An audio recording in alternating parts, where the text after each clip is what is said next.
आज हम शुरू करते हैं भूगोल, भारत के भौतिक भूगोल का दूसरा वीडियो। ये सीरीज चल रहा है।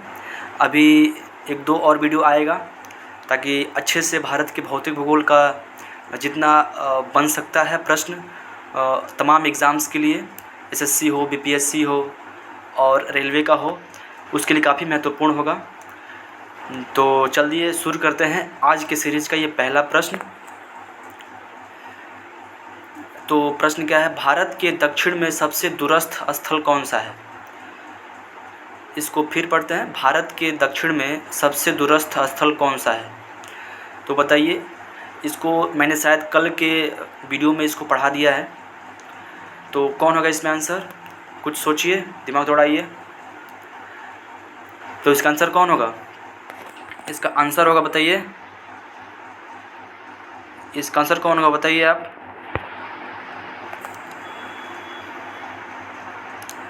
इसका आंसर हो जाएगा ऑप्शन सी, इंदिरा पॉइंट। ठीक है, इसको मैंने कल पढ़ा दिया था। ये कहाँ पे इंदिरा पॉइंट है? ये बंगाल के खाड़ी में जो उत्तर से दक्षिण जो विस्तार हुआ है कुछ द्वीपों का, उसमें जो दक्षिणी द्वीप है, द्वीप समूह है निकोबार, उस निकोबार के सबसे दक्षिण में एक पॉइंट होता है। ठीक है, वही इंदिरा पॉइंट है। ठीक है, चलते हैं हम अगले क्वेश्चन पे। तो अगला क्वेश्चन है, निम्नलिखित में से किस देश के साथ भारत की अंतर्राष्ट्रीय सीमा नहीं लगती है? फिर पढ़ता हूँ, निम्नलिखित में से किस देश के साथ भारत की अंतर्राष्ट्रीय सीमा नहीं लगती है? ऑप्शन है ए पाकिस्तान, बी बांग्लादेश, सी भूटान, डी श्रीलंका। इस प्रश्न पे गौर करिए और बताइए इसका आंसर। अगर आपको इसका आंसर पता हो तो कमेंट बॉक्स में अपना आंसर दे सकते हैं। इसका आंसर क्या होगा, बताइए। इसका आंसर क्या होगा, बताइए आप। तो इसका आंसर हो जाएगा, बताइए। इसका आंसर हो जाएगा डी, श्रीलंका। क्या हो जाएगा? श्रीलंका।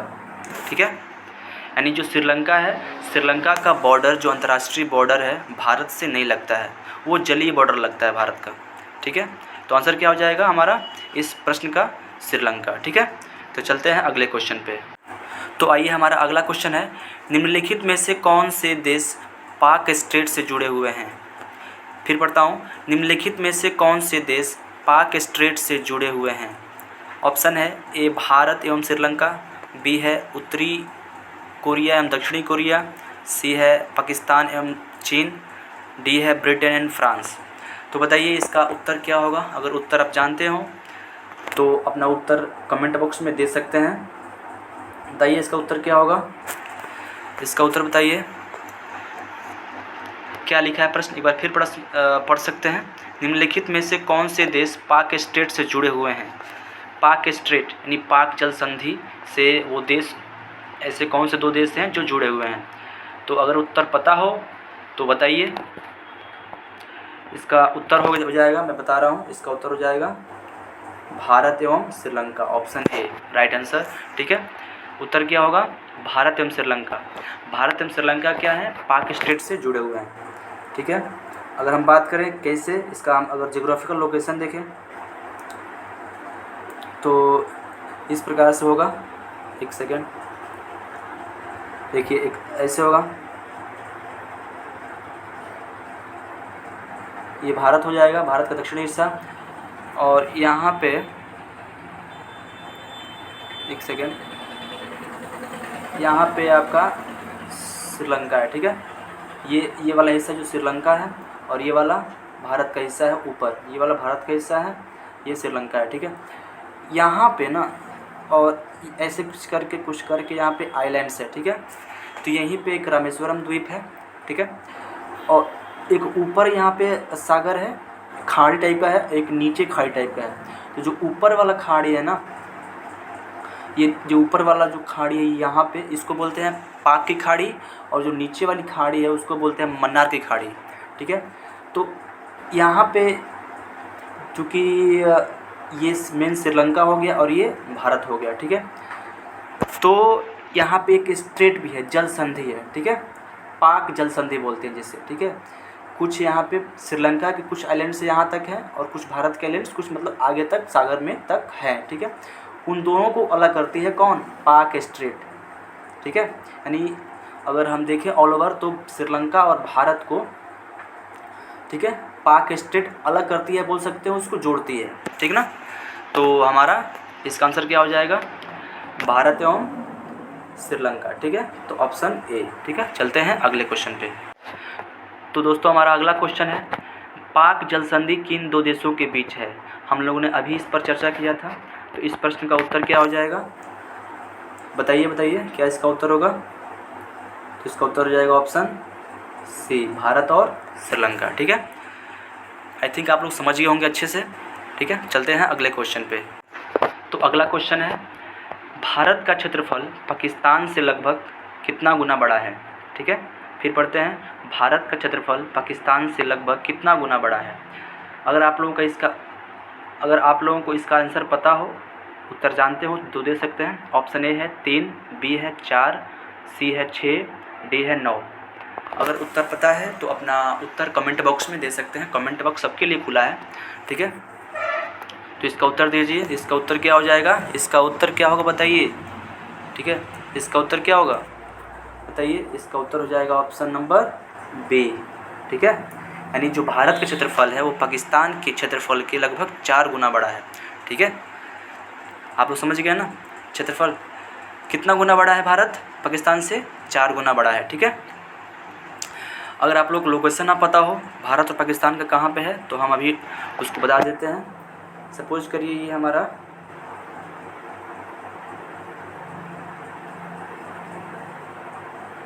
भारत हो गया, ठीक है। और यहाँ पे ऐसे करके ऐसे ये पाकिस्तान हो गया। ये वाला हिस्सा पाकिस्तान है और ये वाला हमारा प्यारा भारत है, ठीक है। तो देखिए ये कितना गुना बड़ा है? ये पाकिस्तान से लगभग 4 गुना बड़ा है हमारा भारत, ठीक है। तो आई थिंक आप लोग समझ गए होंगे इस क्वेश्चन का उत्तर, ठीक है। और इस तरह से आप लोग इसका डायरेक्शन भी मिला सकते हैं कि किस दिशा में पाकिस्तान का लोकेशन है, उसका ज्योग्राफिकल स्थिति कहाँ पे है पाकिस्तान का भारत से, तो किधर है। अगर हम ऐसा एक दिशा मिलाएं तो ये उत्तर हो जाएगा, ये दक्षिण, ये उत्तर, ये दक्षिण, ये पश्चिम, ये पूरब, ठीक है।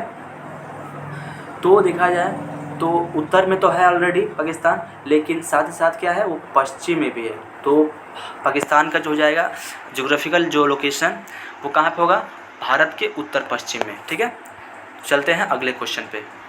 तो अगला क्वेश्चन हमारा है, भारत अपनी अंतर्राष्ट्रीय सीमा सबसे कम किस देश से साझा करता है?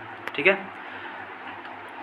क्या क्वेश्चन है? भारत अपनी अंतर्राष्ट्रीय सीमा किस देश से कम, सबसे कम, मतलब जो उसकी अंतर्राष्ट्रीय सीमा है वो सबसे कम किस देश से साझा करता है भारत? तो बताइए इसमें से कौन उत्तर होगा? ऑप्शन ए है पाकिस्तान, बी है चीन, सी है अफ़गानिस्तान और डी है नेपाल। अगर उत्तर पता हो तो अपना कमेंट बॉक्स में उत्तर दे सकते हैं। मैं जितने भी क्वेश्चन करा रहा हूँ सभी क्वेश्चन पूछे गए हैं, काफ़ी एग्ज़ाम से पूछे गए हैं, ठीक है। तो अगर उत्तर पता हो तो अपना उत्तर कमेंट बॉक्स में दे सकते हैं, ठीक है। तो बताइए इसका उत्तर क्या होगा? सबसे कम अंतर्राष्ट्रीय सीमा भारत की किस देश से लगती है बताइए? तो इसका उत्तर हो जाएगा, बताइए क्या उत्तर होगा इसका? इसका उत्तर हो जाएगा सी, अफ़गानिस्तान से। किससे लगती है? अफ़गानिस्तान से इसका बॉर्डर लगता है। हम देख लेते हैं कहाँ से इसका लोकेशन है, किस लोकेशन पे ये बॉर्डर लगता है सबसे कम भारत का अफ़गानिस्तान से। तो देखिए यहाँ पे अगर हम भारत का मैप ड्रॉ करें,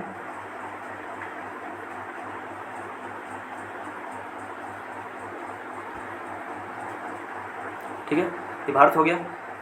यहाँ पे ना, यहाँ पे कुछ ऐसे करके ये पूरा अफ़गानिस्तान है, ठीक है। लेकिन यहाँ पे जो कश्मीर के ऊपर ये थोड़ा सा बॉर्डर दिख रहा है, यहाँ पे वही बॉर्डर है, लगभग 108 किलोमीटर का ये बॉर्डर है, ठीक है, जो अफ़गानिस्तान से वहाँ पे टच करता है। यानी अफ़गानिस्तान का ही जो बॉर्डर भारत में जो टच करता है वो सबसे कम बॉर्डर लगता है, सबसे कम लंबाई है उस बॉर्डर की, ठीक है। तो आई होप आप लोग समझ गए होंगे। तो चलते हैं अगले क्वेश्चन पे। तो आइए दोस्तों, हमारा अगला क्वेश्चन है, भारतीय उपमहाद्वीप मूलतः एक अंग था। फिर पढ़ते हैं, भारतीय महाद्वीप मूलतः एक अंग था। तो किसका अंग था बताइए आप? भारतीय महाद्वीप मूलतः, मैंने महाद्वीप बोल दिया, भारतीय उपमहाद्वीप मूलतः एक अंग था। तो किसका अंग था? ऑप्शन ए है जुरासिक लैंड का, ऑप्शन बी है अंगारा लैंड का, ऑप्शन सी है आर्यवर्त का, ऑप्शन डी है गोंडवाना लैंड का। तो बताइए किसका अंग था भारतीय उपमहाद्वीप। अगर आप लोग को उत्तर पता है तो कमेंट बॉक्स में दे सकते हैं, कमेंट बॉक्स सबके लिए ओपन है, ठीक है। तो अपना उत्तर दीजिए, किसका पार्ट था, किसका अंग था भारतीय उपमहाद्वीप। अगर उत्तर पता है तो दीजिए। तो इसका उत्तर क्या हो जाएगा, इसका उत्तर हो जाएगा ऑप्शन डी, गोंडवाना लैंड, ठीक है। तो भारतीय जो उपमहाद्वीप है मूलतः, जो अभी हम देखते हैं भारतीय उपमहाद्वीप को, वो मूलतः किसका अंग था, वो गोंडवाना लैंड का था, ठीक है। अब ये गोंडवाना लैंड, अंगारा लैंड क्या होता है, इसको हम थोड़ा सा समझ लेते हैं, ठीक है, तभी समझ में आएगा कि कैसे हमारा वो पार्ट था, ठीक है। हालांकि यहाँ पे तो उतना स्पेस है नहीं समझाने के लिए, लेकिन प्रयास करते हैं, ठीक है। तो देखिए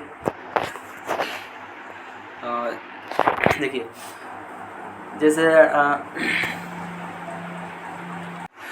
तो देखिए ये जो हम भी पढ़ने जा रहे हैं कि अंगारा लैंड क्या है, ये एक्चुअली एक सिद्धांत है महाद्वीपीय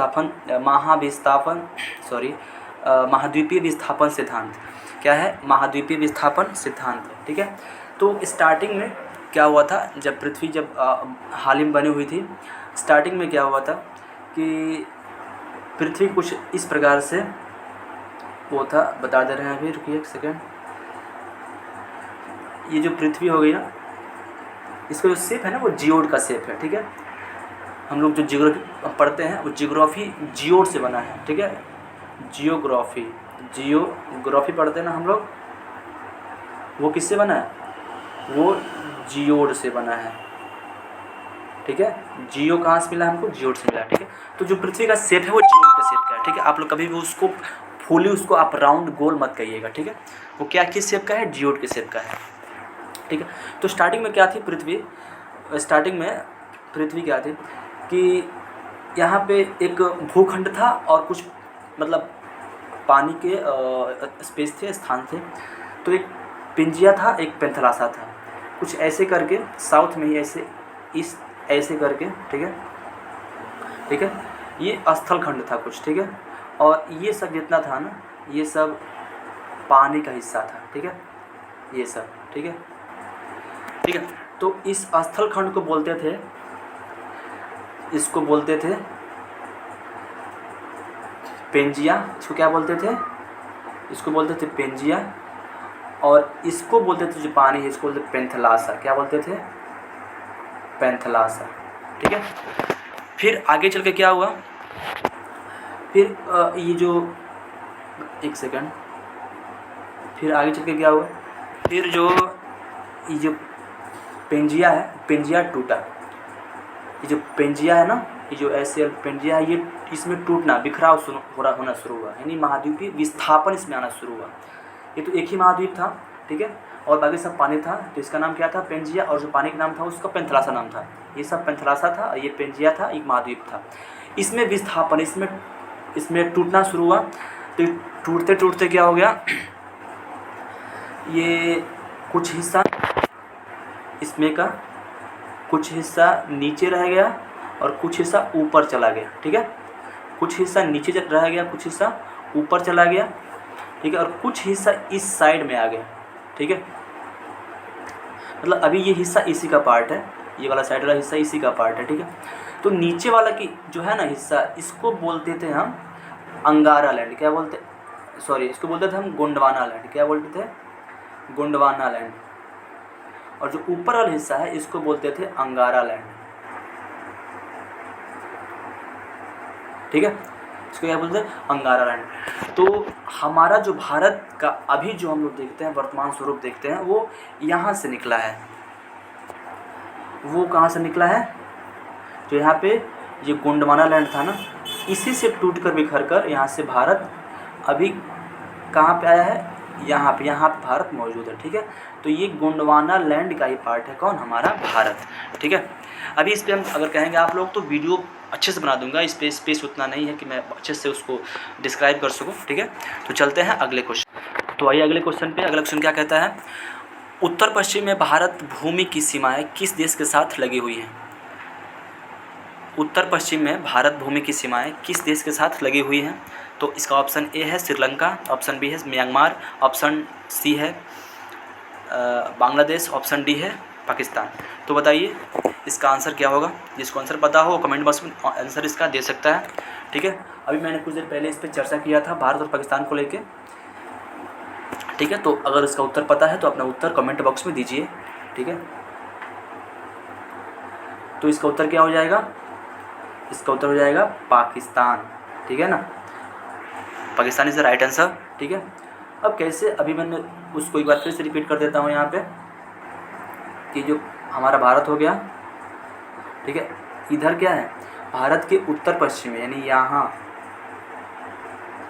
ठीक है, ये पाकिस्तान है। ठीक है ना, पाकिस्तान। ठीक है, कह रहा है उत्तर पश्चिम में, तो भारत के उत्तर पश्चिम में कौन है? पाकिस्तान है ना। तो पाकिस्तान की सीमा कैसे लगती है? भारत में लगती है किससे? उत्तर पश्चिम से। ठीक है ना, तो चलते हैं अगले क्वेश्चन पे। तो हमारा अगला क्वेश्चन है, दक्षिण ध्रुव प्रदेश अंटार्कटिका में स्थित भारत के स्थायी अनुसंधान केंद्र का नाम है। फिर पढ़ता हूँ, दक्षिण ध्रुव प्रदेश अंटार्कटिका में स्थित भारत के स्थायी अनुसंधान केंद्र का नाम है। ऑप्शन ए है दक्षिण भारत, ऑप्शन बी है दक्षिण निवास, ऑप्शन सी है दक्षिण चित्र, ऑप्शन डी है दक्षिण गंगोत्री। बताइए अगर आपको इसका उत्तर पता हो तो अपना उत्तर कमेंट बॉक्स में दे सकते हैं। इस क्वेश्चन पे गौर करिए, क्वेश्चन पूछा गया, बार बार पूछा जाता है। ठीक है, तो इसका उत्तर दीजिए, जल्द से जल्द इसका उत्तर दीजिए आप, अगर उत्तर पता हो तो। इसका उत्तर क्या हो जाएगा? दक्षिण गंगोत्री। क्या नाम होगा इसका? दक्षिण गंगोत्री। इसको हम दिखा देते हैं लोकेशन पे, हम खुद बना के। देखिए मैं यहाँ पे ऑलरेडी बनाया हुआ मैं मैप का यूज नहीं कर रहा हूँ, मैं खुद से बना रहा हूँ। मतलब आपको इंस्पायर्ड होना चाहिए इस बात से कि आप खुद से मैप को ड्रॉ करके उसमें आप लोकेशन को फिट करें, कहाँ पे कौन लोकेशन मौजूद है। ठीक है, तो कहाँ कैसे करेंगे बता दे रहे हैं कहाँ पे है। ठीक है, ये सपोज करिए, एक सेकेंड, राइट ऑफ, देखिए ये अफ्रीका है, ये अफ्रीका हो जाएगा। ठीक है, ऊपर हो जाएगा आपका यूरोप। ठीक है, इधर हो जाएगा आपका, इधर हो जाएगा आपका उत्तरी अमेरिका, ये हो जाएगा आपका दक्षिणी अमेरिका। ठीक है, यहाँ पे है आपका अंटार्कटिका। ठीक है, यहाँ पे क्या है आपका नीचे साउथ पोल पे क्या है? अंटार्कटिका महाद्वीप है, ये भी एक महाद्वीप है। ठीक ना, 7 महाद्वीपों में से ये भी एक महाद्वीप है। इसी अंटार्कटिका, इसको हम बोलते हैं ध्रुवीय प्रदेश भी। ठीक है, तो इसी अंटार्कटिका में यही ऊपर, ठीक है, क्या है? भारतीय सर्च स्टेशन है जिसका नाम क्या है? दक्षिण गंगोत्री। ठीक है, यहीं पे है। तो आई होप आप समझ गए होंगे कहाँ पे है इसका लोकेशन, और उसका नाम क्या है, अनुसंधान केंद्र का नाम, तो दक्षिण गंगोत्री। ठीक है, चलते हैं अगले क्वेश्चन पे। तो हमारा अगला क्वेश्चन है, किस देश के साथ भारत की सबसे लंबी अंतर्राष्ट्रीय सीमा लगती है? तो बताइए किस देश के साथ भारत की सबसे लंबी अंतर्राष्ट्रीय सीमा लगती है? शायद मैंने इसको कल वाले वीडियो में करा दिया था, लेकिन आज फिर देख लीजिए, ये रिवाइज हो जाएगा आपके लिए। ठीक है, तो बताइए इसका उत्तर क्या होगा? ऑप्शन ए है भूटान, ऑप्शन बी है नेपाल, ऑप्शन सी है बांग्लादेश, ऑप्शन सी है पाकिस्तान। तो इसका उत्तर क्या होगा बताइए, अगर आपको उत्तर पता हो तो दे सकते हैं कमेंट में। इसका उत्तर क्या होगा? तो इसका उत्तर हो जाएगा बांग्लादेश। क्या हो जाएगा इसका उत्तर? Bangladesh, option C is right answer. ठीक है, मैंने कल बताया था इसको मैप के थ्रू, एक बार फिर बता देता हूँ। ये हमारा भारत हो गया। ठीक है, ये वाला जो गोल बना रहा हूँ ना, ये वाला जो गोल हिस्सा है ना, ये अभी तो यहाँ पे गोल दिख रहा है, मतलब, लेकिन आप अगर रियल मैप देखेंगे भारत का तो उसमें काफ़ी जिग-जैग बॉर्डर है, तो इसलिए वो मतलब ऐसे करने से ना काफ़ी लंबा हो जाता है। अगर उसको हम सीधा करेंगे तो काफ़ी वो लंबा हो जाएगा। तो बांग्लादेश ही एक ऐसा देश है जिससे भारत की सबसे लंबी अंतर्राष्ट्रीय सीमा साझा होती है। ठीक है, तो चलते हैं अगले क्वेश्चन पे। तो आइए दोस्तों, हमारा अगला क्वेश्चन है, निम्नलिखित में से कौन सा पोताश्रय प्राकृतिक पोताश्रय नहीं है? यहाँ पे पोताश्रय का मतलब होता है पोर्ट, बंदरगाह उसको बोलते हैं हिंदी में। ठीक है, जहाँ पे आकर पानी जहाज़ें रुकती हैं, ठहरती है, वहाँ से स्थल से वस्तुओं को एक्सपोर्ट या फिर कहीं अदर कंट्री से वहाँ पे लाया जाता है। ठीक है, जिस स्थान पे ला के रोका जाता है, उतारा जाता है उनको स्थल पे, उसको बोलते हैं पोताश्रय पोर्ट बोलते हैं, उसको बंदरगाह बोलते हैं, ठीक है। तो इसमें बताना है कि कौन सा पोर्ट। ऑप्शन ए है चेन्नई, ऑप्शन बी है मुंबई, ऑप्शन सी है कोचीन, ऑप्शन डी है पारादीप। तो इनमें से कौन सा होगा ऐसा जो प्राकृतिक पोताश्रय, प्राकृतिक बंदरगाह नहीं है। तो बताइए, अगर आपको उत्तर इसका पता हो तो कमेंट में दीजिए उत्तर इसका। इसका उत्तर क्या होगा? तो इसका उत्तर हो जाएगा ऑप्शन ए चेन्नई, ठीक है। चेन्नई क्या है? एक प्राकृतिक पोताश्रय नहीं है, ये मानव निर्मित है, ये कृत्रिम है, इसको डेवलप किया गया है, ठीक ना। किसके द्वारा? मानव के द्वारा इसको डेवलप किया गया है। मतलब यहाँ पे जो भी चीज़ है वो मानव के द्वारा इसको, मतलब जितना इस विकास किया गया मानव के द्वारा, यहाँ पे विकास किया गया है, इसको बनाया गया है मानव के द्वारा ही, ठीक है। तो इसका उत्तर क्या हो जाएगा? Option A Chennai. बाकी जो 3 दिख रहे हैं मुंबई, पारादीप और कोचीन, ये क्या है? ये प्राकृतिक पोताश्रय हैं, ठीक है। यहाँ पे बहुत पहले से ही यहाँ पे लगभग पोर्ट था और इसका थोड़ा सा वो डेवलपमेंट होता गया है और आज बहुत ज़्यादा ये सब डेवलप्ड हैं, सभी के सभी पोर्ट, ठीक है। तो आई होप आप इन सभी क्वेश्चंस जो मैंने कराया है इससे आप लोग सीख लिए होंगे और तमाम आने वाली प्रतियोगी परीक्षाओं के लिए काफ़ी महत्वपूर्ण है। इसको अगर आप वीडियो को 3-4 बार इसको आप देखते हैं, रिवाइज़ करते हैं तो आपके लिए काफ़ी हेल्पफुल होगा, ठीक है। अगर आप किसी गवर्नमेंट एग्ज़ाम की तैयारी करते हैं तो उसके लिए काफ़ी इंपॉर्टेंट जो आपकी जीके जीएस का जो बेस है उसको मजबूत करेगा। तो वीडियो का आप लाभ लें और अगर आपको अच्छा लगता है तो वीडियो को लाइक करें, शेयर करें और अगर आप चैनल पर नए हैं तो सब्सक्राइब करना ना भूलें और इस वीडियो को अधिक से अधिक शेयर करें ताकि जो गरीब हैं, जो अधिक से अधिक पैसा देकर किसी कोचिंग में नहीं पढ़ सकते हैं, अफोर्ड नहीं करते हैं, उनके लिए लाभदायक होगा, ठीक है। तो आज के लिए इतना ही, धन्यवाद।